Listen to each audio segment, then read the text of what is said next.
This segment is brought to you by Jig Masters. Step up your game with high-quality performance jigs, spinner baits, buzz baits, and more from jigmasters.com. And always, when in doubt, get the jig out. Welcome to the Feather and Fur segment on the Paddle and Fin Podcast Network. Join me, Brad Hurlebaus, as we sit around the campfire with this week's special guest to talk hunting, dogs, traditions, and all things outdoors.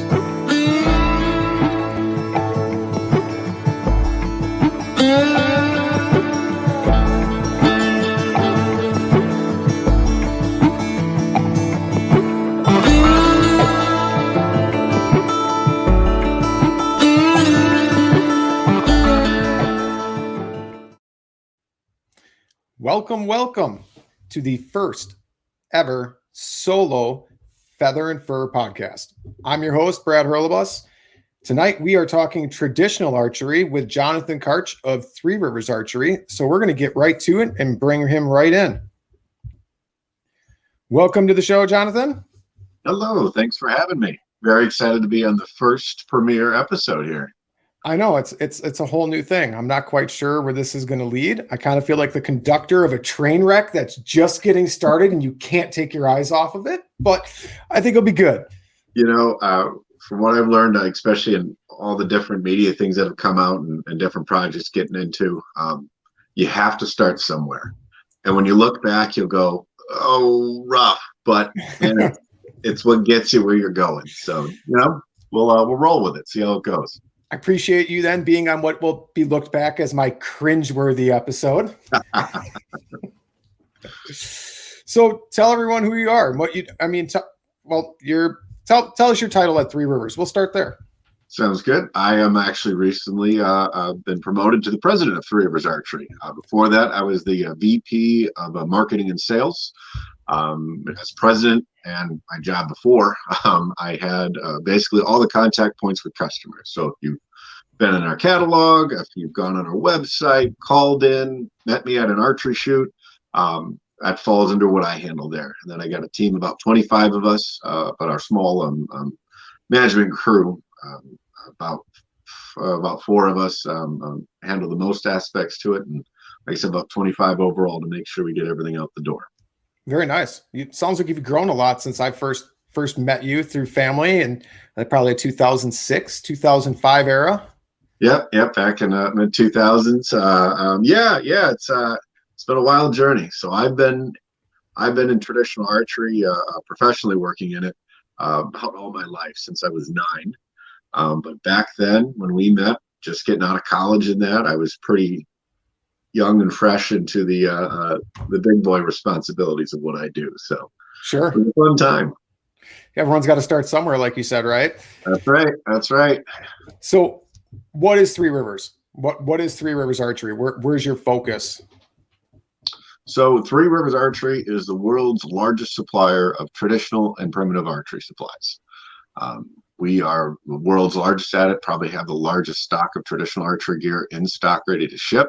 Our huge focus is traditional archery in the aspects of long bows and recurves, primitive wood bows, Asiatic bows, basically probably single string archery is the best way to describe it.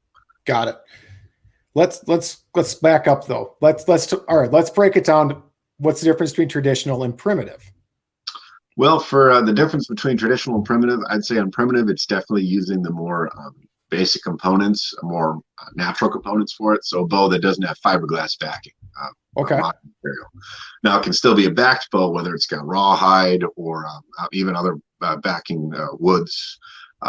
Snakeskin, I really don't consider a backing because it doesn't add anything to it. But more of the traditional primitive, I guess, genuine materials. Where with standard traditional, like a longbow and recurve, it's laminated back. Using fiberglass, sure. You got epoxy glues, any and all types of wood, diamond wood, stabilized wood, that type of stuff. Okay. Where do you lie? What's your preference? I mean, I'm sure you have one of everything, but if you're going to grab a bow to go hunting tonight, what are you taking? If it was tonight, hunting around here, my longbow. Okay. And the biggest reason, it's a one piece. It's a bow I built with my dad. And I really love that bow when I'm not traveling, just because when I have to travel, it gets very expensive to package that. Sure. But it's definitely near and dear to my heart. So I like that one a lot. Does Three Rivers build bows? Do you have your own bows still? We still have the tomahawk bows, which is Okay. actually when my family started it all back in the early 90s, was with the tomahawk bow line. And we grew that, started our family business up in Wisconsin called DMJ Archery. And then we grew that to be Wisconsin's largest traditional shop. And then we bought Three Rivers Archery back in the 99 because we wanted to get the tomahawk bow into the Three Rivers Archery catalog. And for all the same reasons, you'd say no to a one-man shop today that they did back then. They said the company's for sale. If you want your bows in the catalog, you're going to have to buy the company. Well, that's one way to get the catalog, make it your own. That's right. That's right. It took a lot of risk, a lot of hard work, but we did pretty good with it, and definitely a great decision for my family. So I would agree. Your bow went from being in the catalog to front and center of the catalog. Yep. First 2 pages almost always with a tomahawk bow spread. So you mentioned we'll stick with traditional, not primitive right now. What's the difference between a long bow and a recurve bow? If you want to get down to the real basics of it, because it's a question I get a lot for it. For a long bow, when it is strung, the limb and the string are coming down. The string does not touch the belly of the bow, so the plate or the side that faces the archer. If it does not touch that belly of it, just comes out of the groove and goes straight down, that classifies it as a long bow. Where at the recurve, it'll touch that belly. Usually there's string groove kind of built in for it, but that's like the most basic, because when you look at today's bows, all the absolutely amazing designs that are out there, that's really the only thing that always holds consistent is just that how the string lies. Got it. So if you're talking longbow or recurve, it's really how the string is placed on the limbs then, really. Yep. Yeah. Just how it comes out of the groove. Sure. That's the basic breaking between what would be a recurve and that. Because like nowadays, longbows, they can have a bigger grip, so they have a little bit more meat to them, like you'd expect in a recurve. The speed and the way they perform are neck and neck to each other. You can get some amazing shooting longbows just because of modern materials and modern designs. All right. Well, you mentioned speed. So everybody with archery is always about speed. And I'm sure traditional is not going to be anywhere near your new compound bows. But what you're saying, modern materials, what kind of speeds are you getting out of these new recurves and longbows? And well, for the testing that I do with the ATA standards and that, you can get north of 200 feet per second. I want to say easy. But that's with using a light arrow and really just focusing to make it fast. Sure. When you get realistic, where like you and I are shooting the bow and you have like a hunting weight arrow, the 180s to 200 is going to be the range for a lot of high performer bows on there, and that's 10 grains per pound to pull and shooting with fingers. When you put them on shooting machines, you can really get some wicked fast numbers, but for the realistic person shooting 180 to 200 in that range are going to be all right for most of the pull. I'm going to say I'm surprised. I thought it'd be slower. I really did. Well, and it's because there's so much to go into that, because you can shoot a bow and I can pick up the same bow and shoot it and it can shoot differently. Sure. But yeah. I mean, when you with the way they design bows with reflex deflex now, and they perform so different, even like the 80s and heck, even from the 90s, and that there's just some great ways that bows are being built that can really get all the performance out. And then draw length plays a huge part in traditional, correct? It does, and it's one of the more frustrating things when it comes to selling a bow, because most bows are rated at 28 inches. It's just an industry standard of where on everybody's, that's where kind of the medium falls. But it's unique to everybody. How you anchor and just your body in that will determine differently. So when somebody tells me, yeah, I got a 50-pound bow, what arrow do I need? I'm like, well, I really need to know your draw, because that bow is rated 50 pounds at 28. But if you draw 27, you're losing anywhere from 2 to 3 pounds. Or Sure. if you go longer draw, you're gaining weight, which can really affect arrow spine. But yeah, and there's a lot of helpful videos, articles, things like that for determining draw length. For guys coming off compounds, I always, if you go from a release, I always go about 1.5 inches, 2 inches less. Okay. So if you do a 30-inch draw on a compound, you're probably, going to be around 28, 28.5 in that area. Yeah, usually. Because with a traditional bow, unlike a compound bow, the farther you draw back, the more power it's making, correct? Yeah, it's going to have more weight to it. Sure. So which really is great, especially for people getting into the sport, and especially young, because a bow grows with you. So if somebody, say they're drawing 24, at age 13 or whatnot, by the time they become adult and their draw length is up to 28 as they get bigger, the weight of the bow goes up. Usually it's about 2 to 3 pounds, depending on where the start weight is. All right. So it's really what you can just grow into it. Like, you're not even growing into it. You grow with it, really. Right. Yeah. It's one thing I really like with it, just because, it's such a versatile weapon. I mean, it's, sure. It's not just, like with a compound, you better hit that draw and it's going to keel over and you're good right there. It adapts with the archer. So there's plenty of good aiming methods with it, but it is so dependent on that archer being repeatable on their draw. Because even if I draw and I come back here, or if my head goes down a bit, I mean, you're moving that whole sight bit to it, of where, okay, I need to be consistent every time, because that's the only way you're going to get good accuracy to it, is being a consistent draw and release. Because there's no sights, because it's instinctive. There's no peep. There's no 5-pin up front. It's instinctive. Now you can put that stuff on there. All right. I've seen a few people that will have like a 3-pin sight mounted to the bow, but it does come down to, you have to have amazing form to it to be able to be solid every time you come back, because it will change. Now I'm instinctive. I don't look at the arrow. I don't look at the point. I just pick a spot and a target, and just like throwing a baseball, I just aim small, miss small, and I just throw it. And with all the years that I've been able of shooting in that, my mind's really been able to come down and get my accuracy up with it to where the arrow goes where I'm looking. Very nice. And how often are you shooting arrows? Like, how often are you practicing to maintain that accuracy? Back in the day, it was like a daily thing, because like I said, I grew up in this, so that means I was a young kid in this, and like everybody that has kids, you kind of send them away to just sure. Out of the way. So I mean, especially in my youth, I would shoot all day, some days, and every day. Now me, in my position, our range at the shop is on the second floor, literally right over my head, and I'd be ashamed to say how often I get to get on there, but come up in hunting season, I get to get archery shoots throughout the year, so I'll shoot while I'm there. But I don't shoot as much as I should, but my accuracy stays there, just because, I mean, I've been doing this a long time. Muscle memory. Yep. It's like riding a bike. It takes a little bit to get the wobbles out, but once you're there and you've got that form built to where the muscle memory just falls into it, it really helps. Very nice. Very nice. Let's stay on the traditional side. And if I was going to call you tomorrow and say, I want to buy a bow, what direction are you going to point me? Like, where would someone that's never shot? I've never shot traditional. I mean, we've known each other for a long time. Yep. I've never picked up a traditional bow.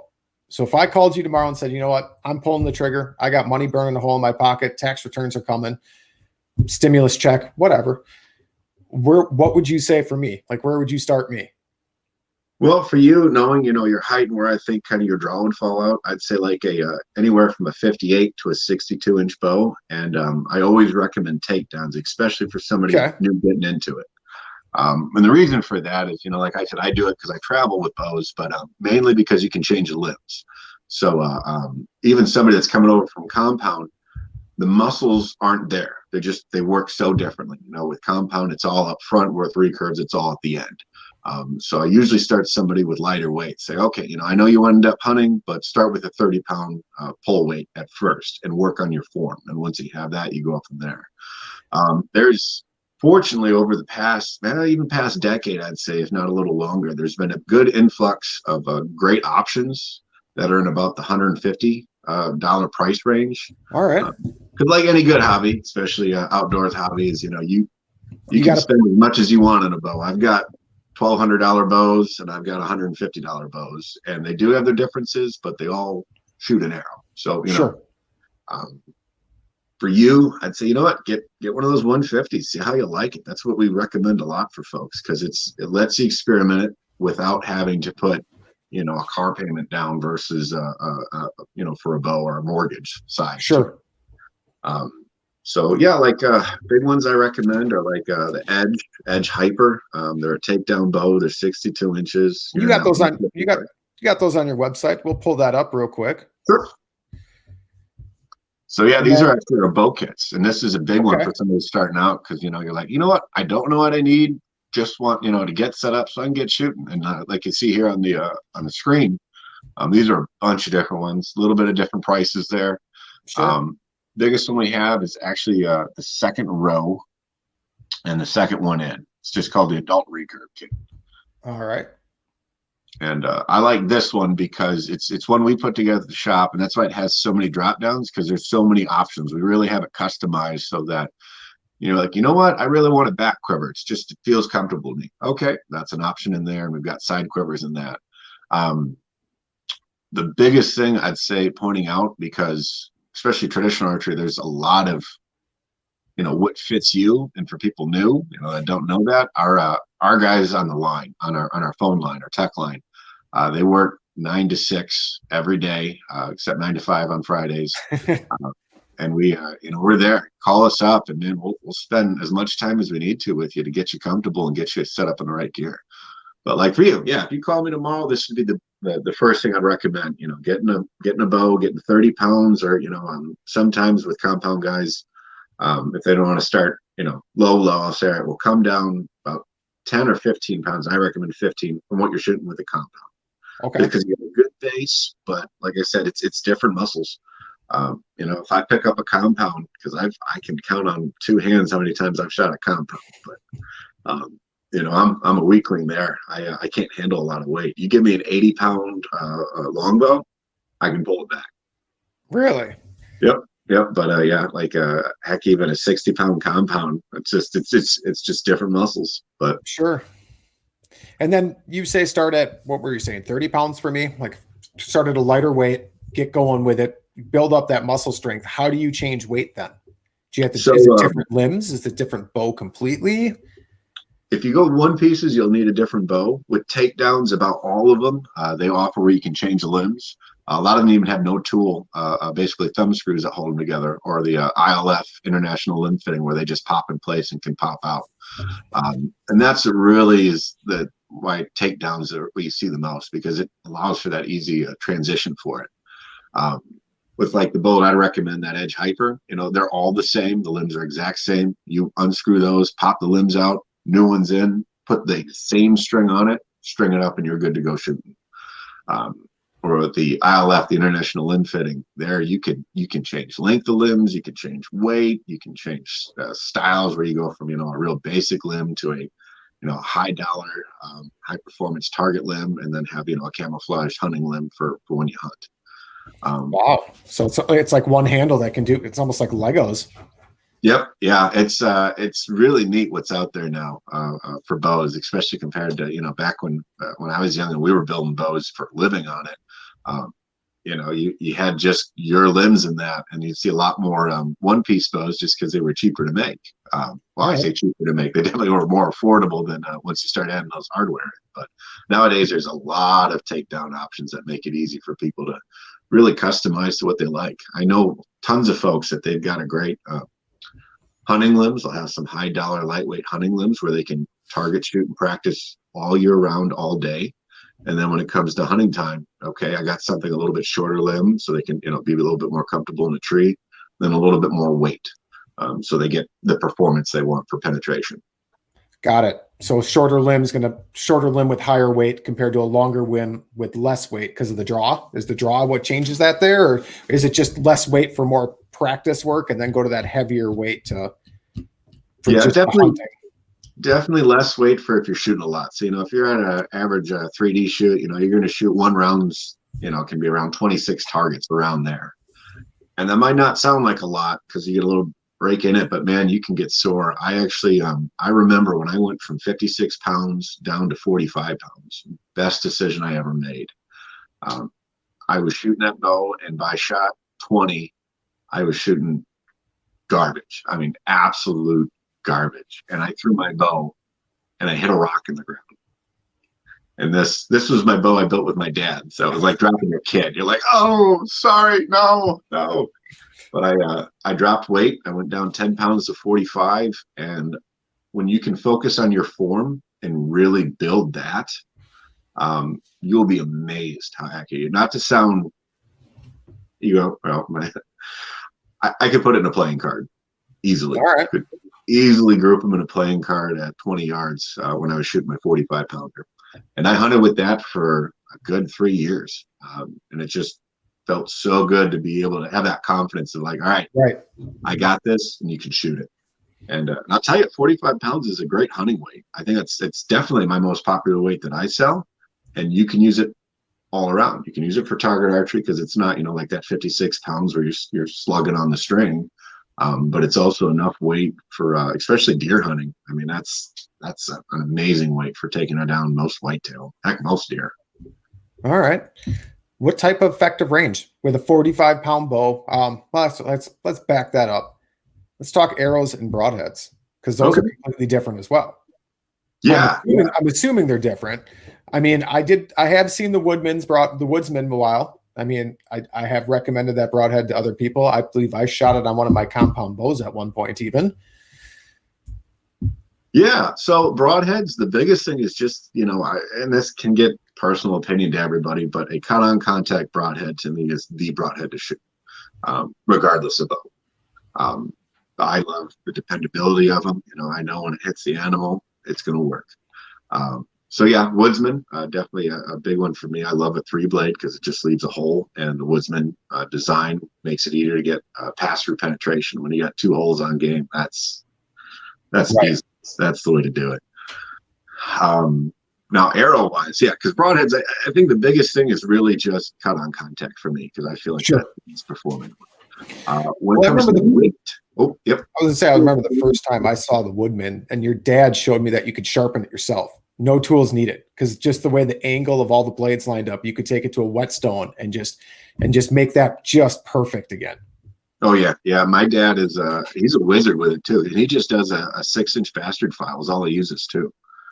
And just lay it flat, because you're right, that angle is set to where you're hitting 2 blades at once. And I put a little bit more finesse into mine, just my particular to it. But yeah, he gets some hunting sharp with just a file. And but that's the biggest thing with any broadhead you go with, is you got to be comfortable sharpening it. Right. And love the Woodsman because it is so simple. I mean, you put a file on a flat surface and you run the broadhead over it, and it's like, hey, awesome. Yeah, there's no angles to mess with. It does it all for you. It's got its own built-in angle guide, basically. Yep, no jigs, no mess, just go right at it. But I will say the biggest thing I found, because I run into, as easy it is to sharpen, I run into a lot of people that go, man, I just can't sharpen this to hunting sharp. And I think a lot of it is because to everybody, hunting sharp's different. Right. What you'd say is a sharp knife, and I'd say can be totally different. Be like, you know what, they still cut. But with a 3-blade, the angle's different. It's a wider angle because you're not getting that same level to it. It's going to be a little bit wider just because of how the file's hitting it. Sure. Which is why a lot of people like 2 blades, because it's basically a knife blade. You're able to get that angle you want on there and get comfortable. And as long as you can get that angle you're comfortable with, that's all of it. I mean, that's why I don't sharpen anything by hand. I don't have to. I like a jig for it all, because I know then in my mind that I'm putting that angle on there how it needs to be. Sure. And confidence is everything with all kinds of hunting, especially archery hunting, even not just traditional, but compound, any type of archery hunting. If you're not confident in your abilities, it just makes it even more difficult. Yep. I have, in our catalog, I have no less than 6, no, probably more like 8 pages of broadheads. All right. And every one of them is a great broadhead. Every one of them will do the job. But the reason I have 8 is because, the confidence where somebody goes, nope, that broadhead failed on me, event when I was practicing, one thing or another, and you never know, what it would be. Right. It's when you have that confidence that really makes a difference. Actually, we have at the shop, we have an entire whole length of a wall. I mean, that's got to be 100 feet plus of broadhead collection through the years, and they're all labeled and whatnot. And it's crazy to see the kind of broadheads they had out there. But it's like, you know what? Somebody had confidence in that style would work, and it's really neat, especially when you see new broadheads. I can go up there and I can walk down the wall and go, yep, 1963. Here's the broadhead, looks just like it. This is not a new thing. It's just new marketing. Yep, that's 100% it. But confidence is there, and I applaud everybody that's coming out with new stuff, because it's it's trying to re-engineer that mousetrap to give people the confidence to go out there and get the job done. Right. And sometimes that's just trying a slightly new style and getting comfortable with it, and maybe getting outside of that box you've been in too. Oh yeah. And not just traditional archers, but I think, hunters as a whole, everybody gets comfortable with what they're doing. Right. When people say, well, this is the way it needs to be done, or I agree with that, or I disagree with that, it's illegal. It all comes down to what you're used to. Right. And being able to get past that and go, okay, there's more than one way to do it. Yeah, I remember going back in school, someone always kept saying, he always would say it, there's more than one way to skin a cat. Yep. And I always just laugh, because I'm like, how many times have you skinned a cat? I mean, some questions you don't want answers to. I never asked it for that reason, to be honest. Yep. But there's so many different ways to approach just even archery hunting. I mean, let's just look like even broad spectrum, from traditional to compound to crossbow in many states where that's even legal now. I mean, those are three completely different avenues. And then from those, you can break it down even farther. Oh, absolutely. Absolutely. And to me, I just, people need to be out there with a bow.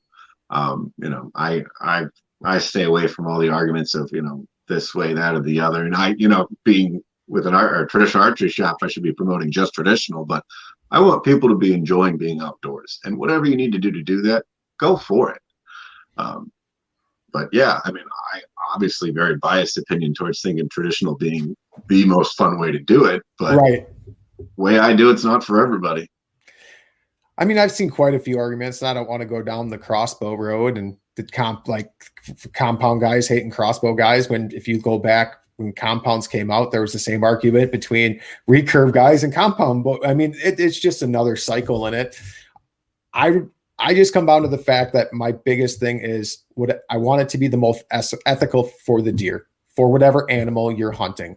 If you're not going to stick the time into practice, I'd rather you use a crossbow personally, because it's just, I don't want wounded deer running around. I mean, I'd rather you take those 5 shots to make sure your scope's sighted in and keep your ranges realistic than be forced to use a compound, which you never use. And the first time you draw it back is on a buck at 35 yards and you're shaking like the leaf next to you because you don't have any muscles built up. Right. Yeah. And I remember actually my first mule deer hunt. I was in camp. I was at Eichler's camp, and the couple that was hunting right next to us, they were gun hunting, but they were traditional archers. And I just remember them trying to justify them taking a gun out there where I'm, after the same game with a longbow actually at that time. And I was like, hey, it's okay. You're not hurting me. As long as you're having fun, you're doing it ethically and confidently in it. Keep coming back to that word. Right. Enjoy it. I know the way I do it. It's it's not for everyone. I do think the people that get into it love it. I mean, my dad. He stopped in the 80s with compounds because it didn't become fun for him. Sure. With a compound, anything within 30 yards was going to die. There was no challenge to it. So he made it harder for himself to really invigorate the sport for him. I mean, and everybody's got to make, where that is to them. Like you said, if what gets you in the field and what makes you confident towards it and able to enjoy it is with a crossbow, there's that. I would like to think you're going to progress, right. To add that challenge because, some things are pretty easy to do. And right. It's your job to make sure that, you can, one, keep doing it efficiently, but making sure you're having fun with it. I mean, right. I love not to get stuck in that rut. Much. What? Not to get stuck in that rut. That rut of I'm just going to go out. I hunt. I see deer every single time, and I'm just going to shoot my deer and be done. I mean, make it a challenge again. I mean, I guess if that's fun for you, though, I don't want to take that away from you. I mean, if you like to go out there and sit in your stand and know like pretty much the first deer like walks by, I can take it and fill my freezer. If that's all you're looking for and that's enough of a challenge, that's great. I like a little more of a challenge. Yeah, absolutely. Absolutely. You're right. A lot of people get very caught up in this, that, and the other and how it needs to be done or that. And, I've got my own opinions, but in the end of the day, especially for the shop, I want people to be happy with whatever they're shooting, because if you're enjoying the sport's going to grow. Exactly. And you keep hearing that this year is a weird year only because everybody was forced to go outside. But for year after year after year prior, license sales are down. That's just less money into our sport in general, from items being sold to DNR fees to funding to keeping public land open. I mean, if we don't use it, we're going to lose it. Absolutely. I mean, you stop using public lands, the state's going to be like, well, we don't need this much land. And they're going to start privatizing it or selling it. And that's not a good thing. Oh yeah, no, absolutely. Absolutely there. That's why, not to say any shining lights to what 2020 was, but, you look at what hunting licenses sales were. I think the numbers we're going to get, I know from a guy that sells bows, there was a lot of people that said, you know what, I got the time and I want to jump into it. And they're starting archery this year, Sure, or last year. And I think that can be big for the sport. You'll see through the years, like, Hunger Games and movies that come out with archery, and you get growth from that. That's, it's just fad growth of people like, oh, I saw them do it, so I want to do it. But like last year, I'm like, well, I need a hobby that right. keeps me engaged, and they picked archery. I need one that I stay 6 feet apart from everyone. I want to be by myself so I don't have to wear a mask. And it really did drive a lot of people outdoors in all things. I saw it in kayaking. I saw it on the lakes fishing. I saw it in hunting too. I mean, I've never seen the public land as busy as I did this past year. Yeah, I know here in Indiana, governor made a lot of great calls that let people be outside. One of them was like, you could go to any state park, no admission to get in, be on the trails. They just didn't have anything open, for you to congregate. Sure. Like, go walk the trails, go be out in nature, just be 6 feet away from somebody when they walk by. And it's like, great. Absolutely. They extended all licenses because it's like, just go, keeps your sanity, get outside. We tried that in Wisconsin, and it lasted for about a month before the vandalism got to the point where they shut it down. And for a while there, they actually closed our parks. And it really made me realize, like, if something, you get it for free, like, you don't necessarily take care of it. Oh, very true.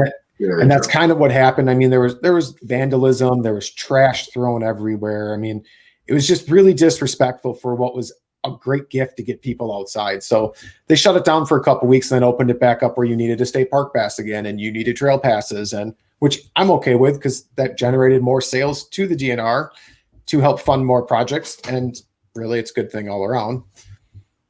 Yeah, it breaks your heart to hear that though about the. I know that. I don't think we had. Well, I can't say any of that, but we're at least the ones that I took my girls out to. We was pretty good. It was great actually. So. But yeah, there's always a few bad apples, and that reminds us why there are rules. So let's recap your 2020 hunting season. Sure. Well, I was actually able to get a fair bit done. I went. Let's see, in August I went bear hunting. All right. In Alaska, I did a bear hunt and fishing trip with my dad and actually a bunch of friends, but definitely with my dad too. I got a picture of that bear. We'll pull that up right away because that is just a beautiful bear right there. Thank you. Yeah, I just got the hide back, and I've been chewing on the meat ever since that. It was such a fun hunt. It was really neat because you're on a boat. They're not guides. It's just a transporter license is what it's called. Okay. And so you get, I think we were 7 days, and basically during the day you're fishing, and then you go, you know what? You see that little stream over there? Go drop us off there. And then you just go back, and the salmon were running. It was actually a perfect timing for us. I don't know how we got so lucky. But like the berries were still great. and the fish were just hitting the stream. So the bears hadn't been on the fish too long. Actually, you see my bear. It's somewhat hard to see. I thought it was just the way he was, but his nose is solid blue. Yeah, I can see it on this screen. I think if you zoom in and take a look, but you can absolutely see that his nose is definitely blue, just hitting the berries, huh? Oh yeah, he must have just like laid down and just slowly moved like that because his paws were solid blue. You can't see it obviously with the black, but on his nose there you can just see it. He was solid berries, which makes him for a really tasty bear. Excellent. Very happy with the meat and the hunt too. And then the fishing was amazing. We got halibut, we got a bunch of salmon, rockfish. Oh, so much rockfish. So good. So good. We got some pictures of those as well. We can throw up some of those. Yeah, and I don't do a lot of fishing here in Indiana, so that was a real treat for it. Sure. Especially out there. I mean, completely different species too. Oh man. Yeah. Like, it's like, all right, well, what do you want to go after now? And it was so abundant. We were in a good boat. We went out of Homer with Homer Ocean Charters and it was a great time. I mean, we just got into the fish hard, and then the bears, when you found a good working stream or the fish were going in, everybody saw bears. Not everybody got one, but then out of a group of 7 traditional archers, 5 of us got bears. So wow, pretty good results. So is that spot and stock then, basically? I mean, because obviously you're not baiting. It's not like Wisconsin where we bait bears or run dogs. And right. Do you have a bear hunt in Indiana, or is that too far south to really? No. I think we had like one bear, and they had to shoot it because they got into people. Got it. That was years ago. Yeah, no, we don't have any bears by us. I think it was like 2010, if I remember right. It was a big deal for Indiana. Sure. Oh my gosh, there's a bear here. Yep. And then of course too many people got close to it and feeding it, and then it became a problem. And it's like, oh, it felt for the bear, but it was like, yep. I just remember that big deal on that bear. But yeah, no. And I have actually my first bear I ever got was a Wisconsin bear. All right. And but yeah, so different. Because you just you don't have stands or anything. You walk in the woods, and like we stuck to the streams where the fish were, and you just kind of set up on pinch points, played the wind, and had to keep your head in a swivel because they could come from anywhere. Sure. Did you hunt like in teams, or were you solo? We would space out. We usually for where we were, so you weren't having to run, all over the place. Because like I said, it's just a transporter license. So they just like you said, all right, I want to go there. So to keep that easy, we'd go in like teams of 3, and then the other one would have 4. Okay. And we hit a stream, and you just spread out. So I could be, 200 yards from the next guy, or I could be 50 yards if it's in, real thick cover, and, you wouldn't see him because it'd be so thick. Sure. We can bring that back up because I saw that was in the picture. What type of bow were you using? I had my recurve. Since I had to fly, I took a takedown recurve. And I tell you what, I love that when it comes to traveling for hunting. You just wrap that in your shirts and throw it in there.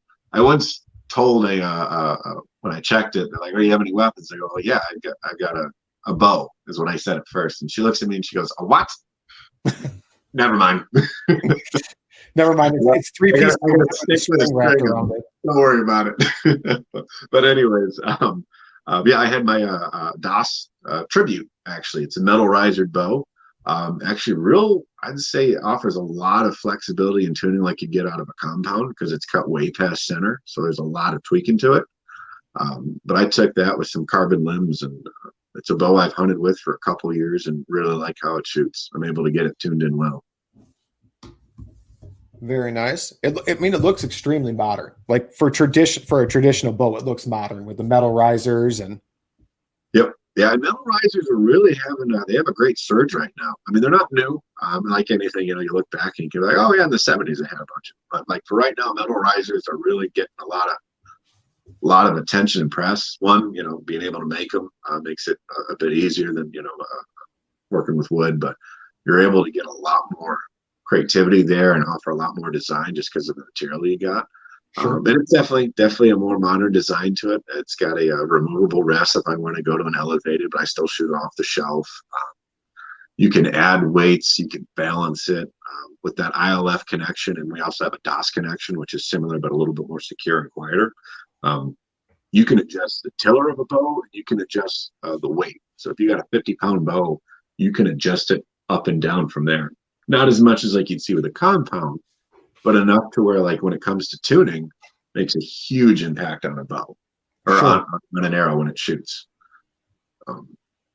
Couple pounds here, couple pounds there, with your draw line. Right. That makes sense. Yep. Yeah. It's one thing I really like with metal riser bows, or, just adjustable bows like that is, for me, I won't feel the pound or two difference for it, but man, you do that to an arrow that's, just a little too stiff, huge impact. With more traditional style bows and wood riser ones like that, you're tuning that arrow to the bow, where when you have, a bow like that you can tweak and tune, you can get the precision to just like crosshair precision to it. Sure, which that makes sense, because instead of just you tune the arrow to the bow, and then once you get the arrow close, you can just finalize it with that little bit of a bow tune then. Yeah. And that's where you see, accuracy. We were kind of talking about range a little bit ago, because people tell me, well, how accurate can you be with it? I go, well, the Olympics shoots traditional bows until just recent years, and they're shooting 90 meters. That's 100 yards, and they're putting it in a gold ring, as big as a coffee can. Right. Granted, I'm nowhere near that. No hunter should be doing that shot with it, but that's where you can get with that type of gear. You can be deadly accurate at 100 yards for, competitive shooting like that. Sure. Hunting wise, I feel confident out to a 25-yard shot. That said, my average shot is 12 yards. Wow. That's close. I mean, that's real close. Yeah. Well, that bear was actually 12 yards. Really? Yeah. Down 12 yards. How'd that make you feel? I mean, a little nervous? Like, you're such in, I don't want to make it sound any different than it is, but you're in the predator mode there. Like, you're not thinking about, oh, this thing could come up, and scratch my face off here. Right. You're not thinking prey, you're predator. Yep. I'm hunting, and it's one of those, you're looking, you're like, all right, leg forward, and you're dropping the arrow. And and then afterwards, it's that. I will say, when a big sow came out with 3 cubs a little bit later in that same day, that one I was a little more worried. Like, okay, hang on now. But she was a good bear. She must have sensed something. The wind must have swirled a bit, and she got them out of there. I was like, okay, good. But I don't want to with you and your cubs. That's a terrible idea. Yeah, that one I was looking. So we didn't have any guns or anything with us. We just had bear spray for those that wanted to take. And I did it because I've got 3 little girls at home, and Sure. makes them feel good. So I was like, okay. But yeah, that was a big mama too. When she came out, I took the strap off of it. Like, okay, just ready to go. Yep, just in case. But yeah, she was a wise one, so she turned him around and got him out of it. But yeah, with him, when he came in, it's like, this isn't a bear I'm watching. This is a bear I'm hunting. Sure. Straight into I'm ready to shoot you.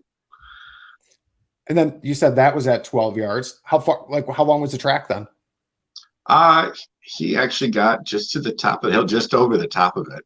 So I would say he probably ran no more than 60 yards. That's perfect. I mean, yeah. You can't ask for much better than that. You really can't. No, it was great. It really was. I was very, very good shot, and definitely everything lined up and did good with it. Yeah. If I can get them all to do that, we're in great shape. I've actually been pretty lucky when it comes to the track jobs. My Iowa deer, where I hunt out there, the two times I've hunt out there and I've got some nice bucks, they die right next to where like a 2-track road is. This was one of your Iowa deer, I believe. Well, my screen's frozen, so I can't see. But well, it's the deer. It's the buck you sent me. It looks like you have a longbow in that picture. I do actually. Is that my takedown longbow? I can't remember. It looks, from the best of my lack of serious knowledge when it comes to traditional bow, I'm going to say yes. It kind of looks like a takedown, and it looks like a silencer up top on the string. Oh yeah. Usually I put either I do Dynapuffs, which is a synthetic material, or beaver fur.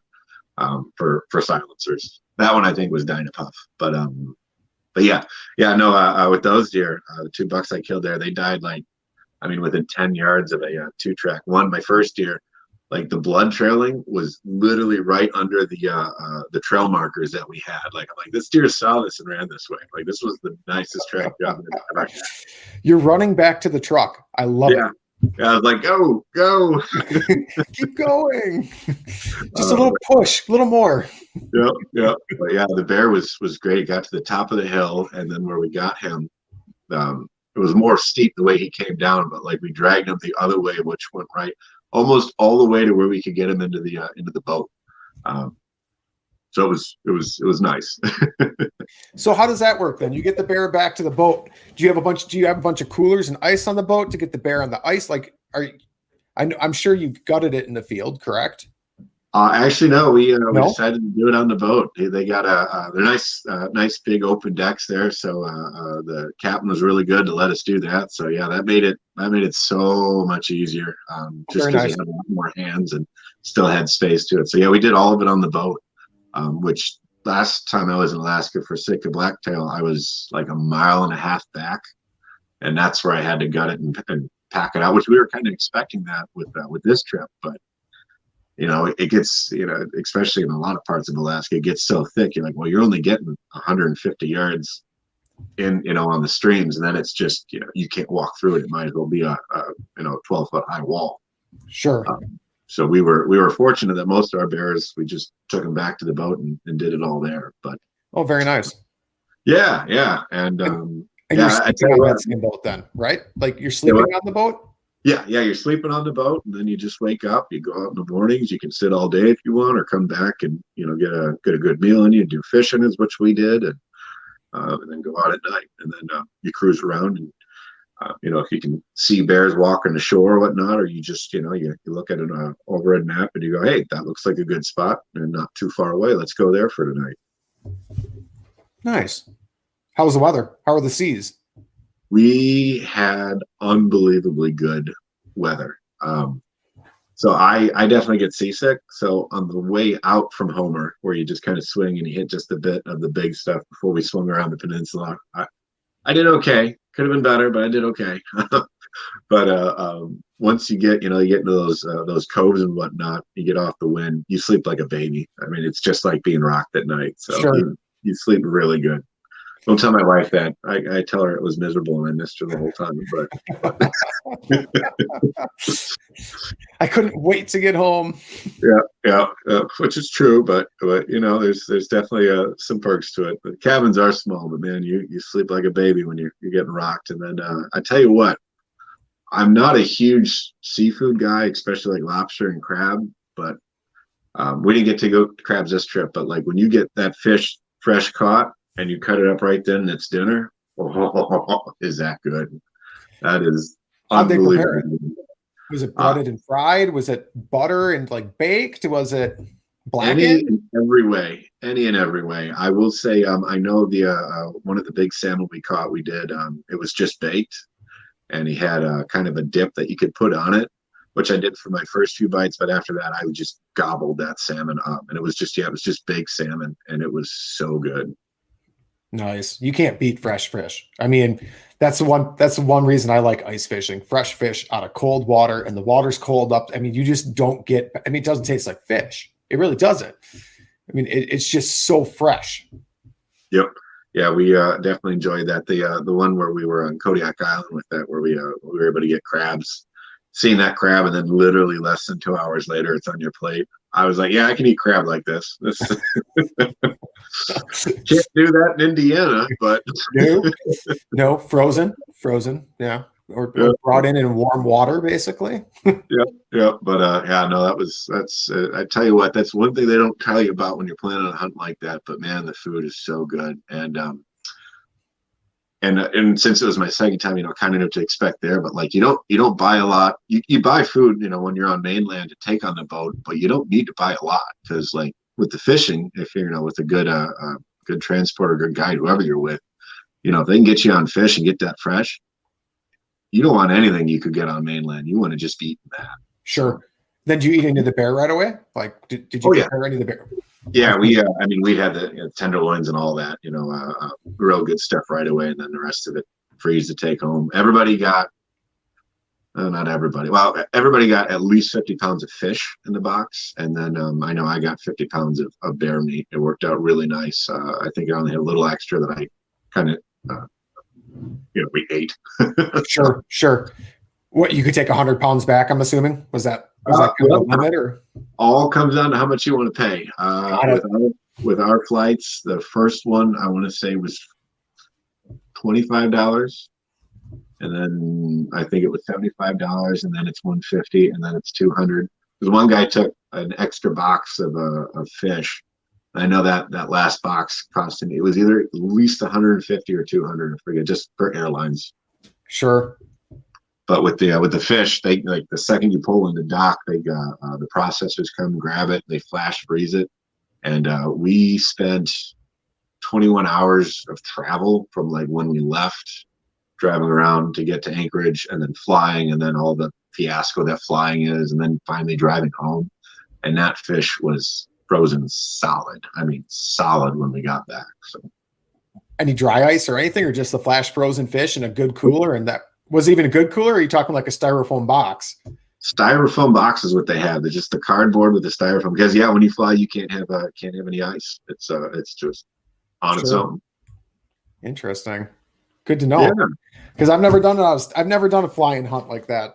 It's definitely something I want to experience one day. That's for sure. But I tell you, it's definitely one of those dream hunts. Like, oh man, I get to go hunt Alaska. It's just it's surreal in that.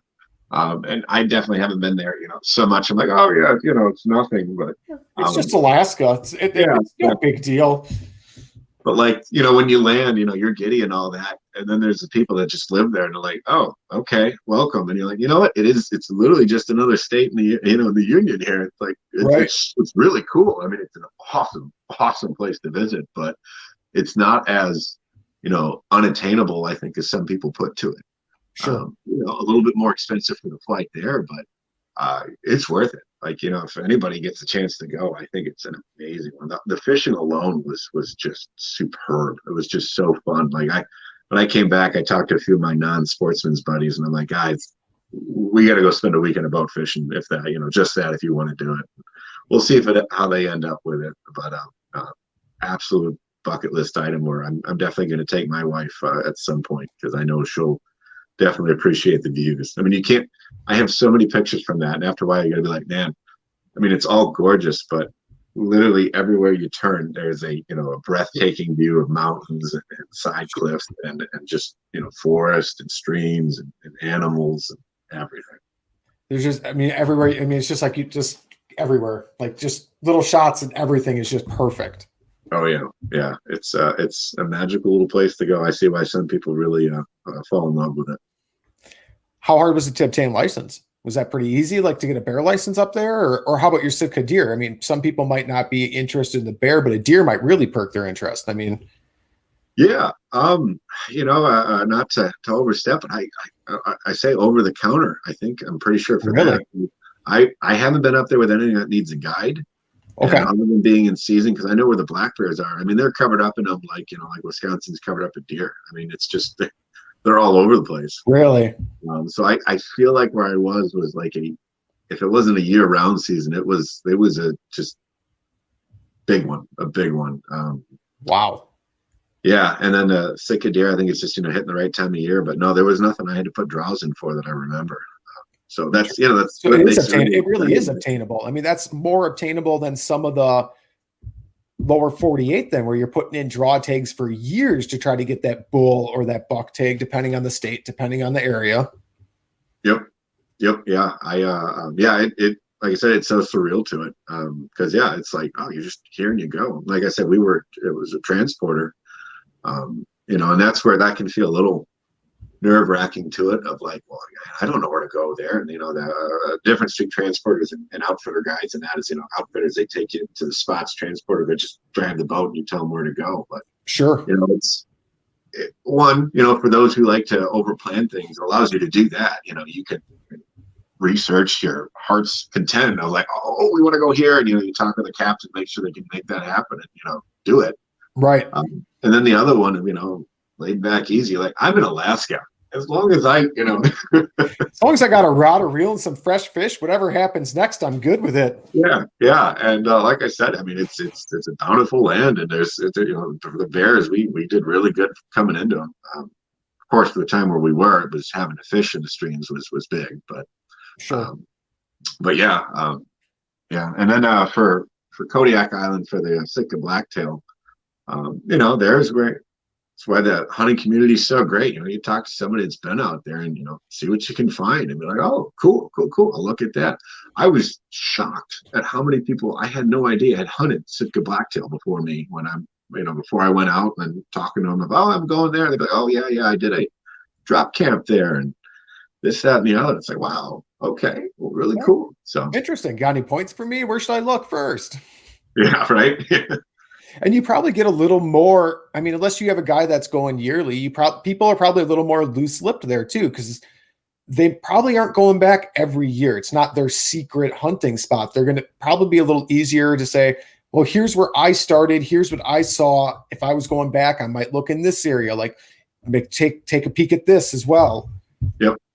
And it's like, my experience at Kodiak Island where we were, it was so vast. I mean, we could get 3 boats just loaded with people, and we would all be plenty well spaced out, not feeling like we're on top of each other, because sure. I mean it's just absolutely gorgeous out there and spaced.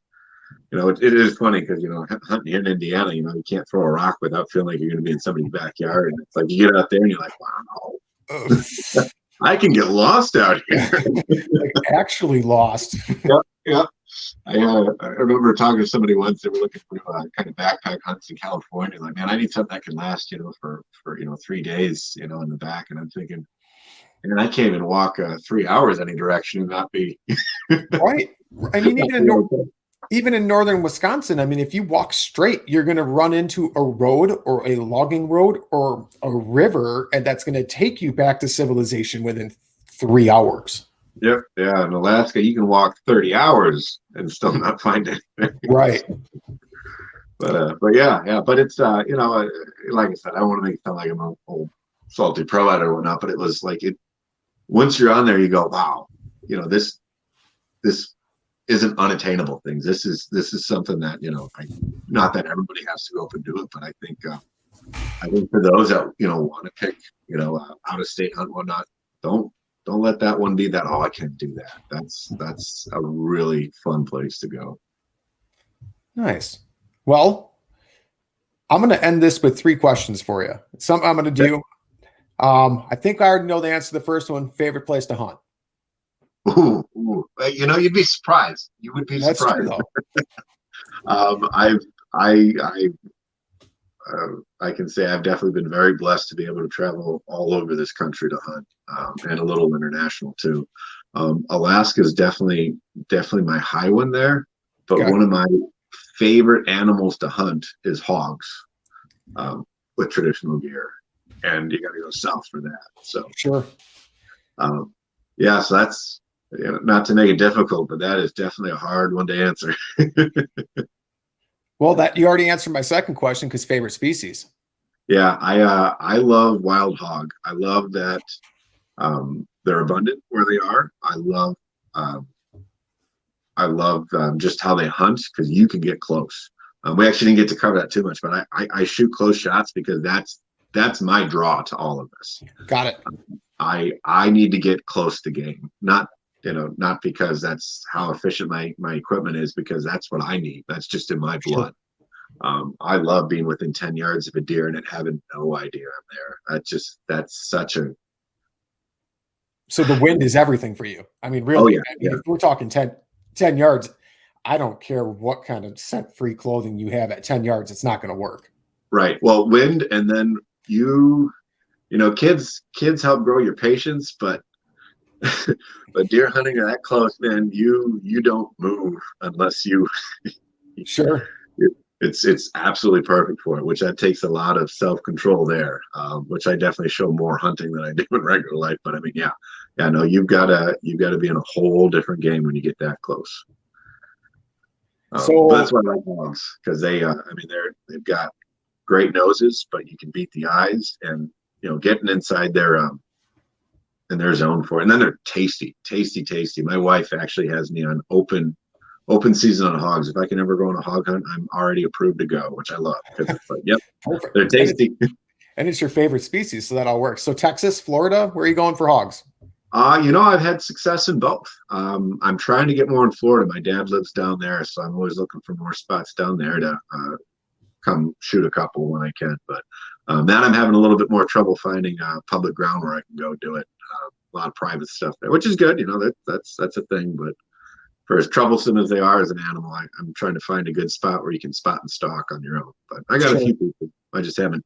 I've gotten about 1 or 2 out of Florida, but I got a few out of Texas, Texas is covered up in them too. So right.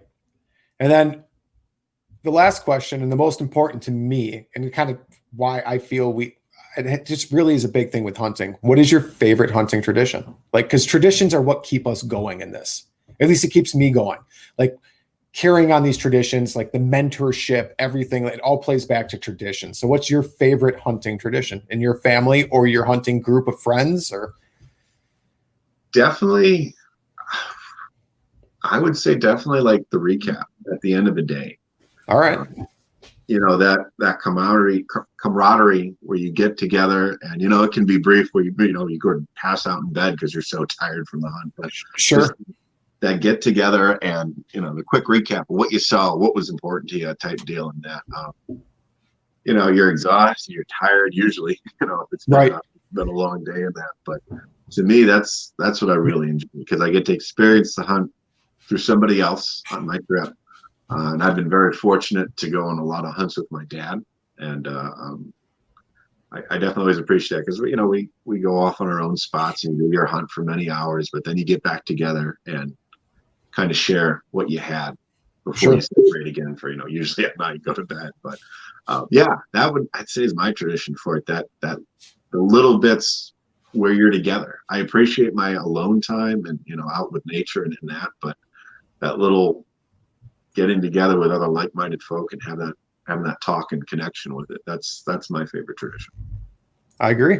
I mean, that's a huge part of it. I mean, it's that people aspect after the hunt. I mean, you come back, maybe you're a little bummed because something didn't work out right. You stepped on a branch and the deer spooked, or you come back on that adrenaline high because you just got done dragging this 10-pointer out through a thicket, which you never even thought you'd be able to get through. Yep. It's all the memories you make and the connections you have with it. That's always been big for me. Like I said, all of us outdoorsmen, we enjoy our time alone in nature, and that's very important itself. But I'll definitely stick with that. I love that connection you have with others to it. Very nice. Anybody you want to thank? Anybody you want to shout out? How do we get a hold of Three Rivers Archery? Let's start there. How do we find Three Rivers Archery? Well, with Three Rivers Archery, hopefully, if I'm doing my job right, you search Traditional Archery anywhere, and I should pop up. Just our website is 3riversarchery.com, the number 3. You can just spell out too. It all goes the same. But Three Rivers Archery. We're on Facebook. We're on Instagram. A little bit on Twitter. Anywhere and everywhere. We do a lot of YouTube videos. So those that are looking for information, our YouTube channel is huge for providing that. And then the website, give us a call during the day. We're happy to talk with anyone. The website's got tons of information too for those looking for info there. Perfect. Well, anything else you want to add? Otherwise, I think we're going to sign this off here. I think this was probably the best first episode I really could have hoped for. I mean, I don't think this is going to be the look back cringeworthy episode. I think that's going to wind up being 2 or 3. Like, this went too smooth. This was too easy. Years from now, you'll look back and go, "Oh man, that's what I used to sound like." Who asked? Who asks these kind of questions? Yeah. Really, you're going to end your segment with 3 questions? That's how you're going to approach this? This is great. I had a great time. I'm glad I could be part of it, and excited for you guys on this new segment for it. I think it'll be awesome. I'm hoping so. I think it will be too. Well, thank you very much for being on, and to all the listeners, have an excellent night and good luck on any future scouting or hunting that you are doing. Thanks for tuning in to another killer episode on Paddle and Fin. Don't forget to go check out our website at paddle&fin.com. Don't forget to check out the YouTube channel at Paddle and Fin. If you got a question, comment, want to hear from a future guest on a future episode, feel free to email us at paddle&fin@gmail.com. Don't forget to follow us on social media at Paddle and Fin on Facebook and Instagram. Shout out to our show supporters, Angler. The Angler button and app just makes for a better time on the water and creates a virtual logbook for every fishing outing out on the water. Shout out to Rocktown Adventures, located in northern Illinois, for all your kayaking, camping, and hiking needs. Shout out to Jig Masters Jigs. When in doubt, get the jig out. Go to jigmasters.com